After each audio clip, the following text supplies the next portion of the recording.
Hello everyone, आप सभी का बहुत बहुत स्वागत है हमारे यूट्यूब चैनल में।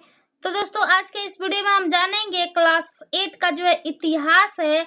अध्याय 3 है ग्रामीण जीवन और समाज, अंग्रेजी शासन और भारत के गांव। यही हम इस चैप्टर का जो है अभ्यास प्रश्न है, अभ्यास है, उसका हम बताएंगे इस वीडियो में। तो वीडियो को एंड तक जरूर देखिएगा और वीडियो को जो है लाइक शेयर जरूर कर दीजिएगा, चैनल को सब्सक्राइब जरूर कर दीजिएगा। तो चलिए, इसका जो है अभ्यास प्रश्न है उसे हम सबसे पहले देख लेते हैं। आप लोग किताब को पढ़ लीजिएगा। अब चलिए, इसका जो है अभ्यास प्रश्न में कर रहा है,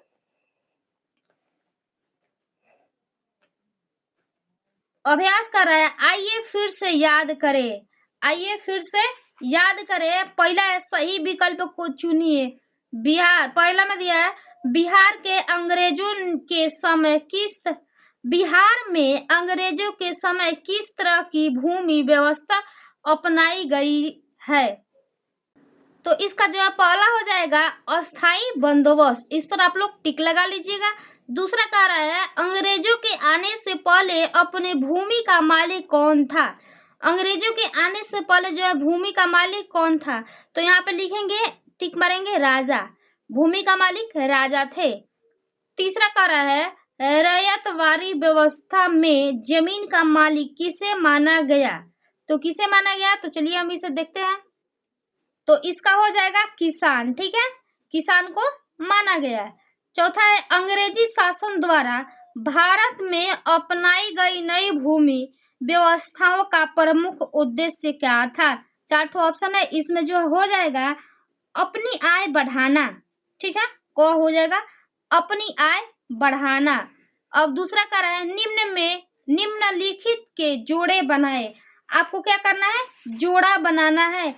क इधर भी क दिया है और इधर भी क दे, सही यानी कि सही मिलान आपको करना है। तो क का हो जाएगा महलवारी, महलवारी का हो जाएगा पंजाब, ठीक है, इस पर आप लोग टिक लगा लीजिएगा, पंजाब। नील दर्पण, नील दर्पण का हो जाएगा दीन बंधु मित्र, ठीक है, इस पर हो जाएगा। नकली फसल, नकली फसल का हो जाएगा आपका बिहार, ठीक है। घ नंबर बचा है अस्थाई भूमि व्यवस्था, इसका जो होगा क नंबर 1793। अब चलिए आगे देख लेते हैं इसका जो है, इसका कह रहा है आइए विचार करें, ठीक है, आइए विचार करें। कौन में कर रहा है अंग्रेजी शासन के पहले भारतीय भूमि व्यवस्था एवं लगान प्रणाली के विषय में आप क्या जानते हैं। इसका आप लोग उत्तर इस प्रकार से लिखिएगा, बहुत ही सिंपल उत्तर है। तो देखिए, इसका जो है पहला का उत्तर इस प्रकार होगा, अंग्रेजी शासन के पहले राज्य की समूची जमीन का मालिक उस राज्य का राजा होता था। जिस राज्य में जो समूची जो जमीन होती है तो उसका मालिक राजा होता था। उस समय जमींदारों का एक प्रभावशाली वर्ग भी गांवों में रहता था, जिसके पास राजा द्वारा दी गई काफी जमीन होती थी। वे गांव से लगान की वसूली भी करते थे। अब दूसरा कह रहा है अस्थाई बंदोबस्त की विशेषताओं को बताएं। तो इसका होगा 2 नंबर का उत्तर इस तरह लिखिएगा आप लोग, 1789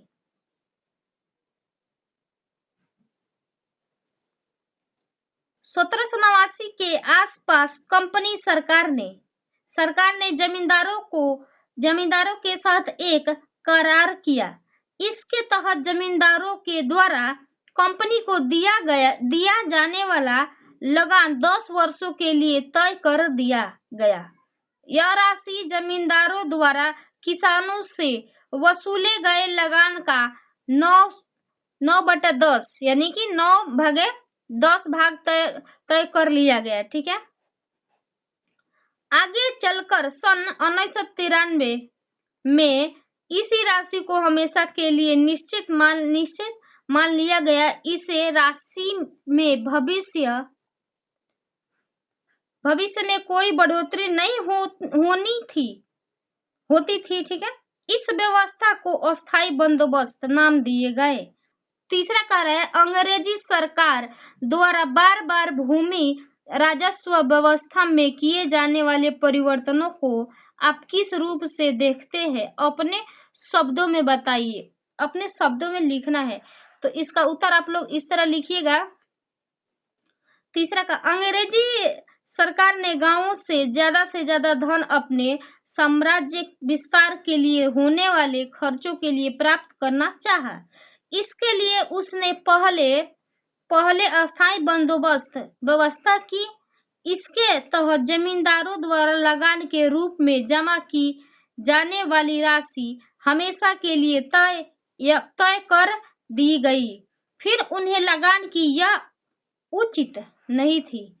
लगान उन्हें लगा कि यह उचित नहीं था, चूंकि साल दर साल उनके खर्चों तो बढ़ते ही जाएंगे और लगान के रूप में आने वाली आय वही रहेगी।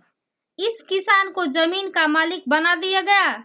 उसने सीधे 50% लगान जमा करने को कहा।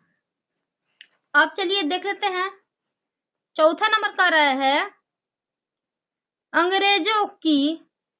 अंग्रेजों की भूमि राजस्व व्यवस्था आज की व्यवस्था से कैसे अलग थी, संक्षेप में बताएं।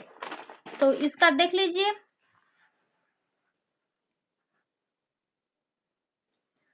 आज जहां सरकार किसानों से काफी कम राशि भूमि राजस्व के रूप में लेती है और कई सरकारी कर्मचारियों अधिकारियों इस काम के लिए लगे होते हैं, वही अंग्रेज सरकार भूमि राजस्व के रूप में तब किसानों से उनकी लाभ का लगभग आधा हिस्सा हड़प लेते थे। भूमि राजस्व की वसूली का काम जमींदार और उनके करिंदे करते थे। यह काम बड़े किसान और उनके परिवार भी कर लेते थे। पांचवा है, नई राजस्व नीति का भारतीय समाज पर क्या असर हुआ? तो इसका उत्तर आप लोग आपकी किताब में दिया है, आप लोग लिख लीजिएगा। तो चलिए हम बता देते हैं कहाँ पे है। तो आप लोग यहाँ से लेकर यहाँ तक लिख लीजिएगा। नई भू राजस्व व्यवस्थाएं अंग्रेजों द्वारा भारत में अपने साम्राज्य निर्माण की दिशा में उठाए गए सबसे महत्वपूर्ण कदमों में से एक थी।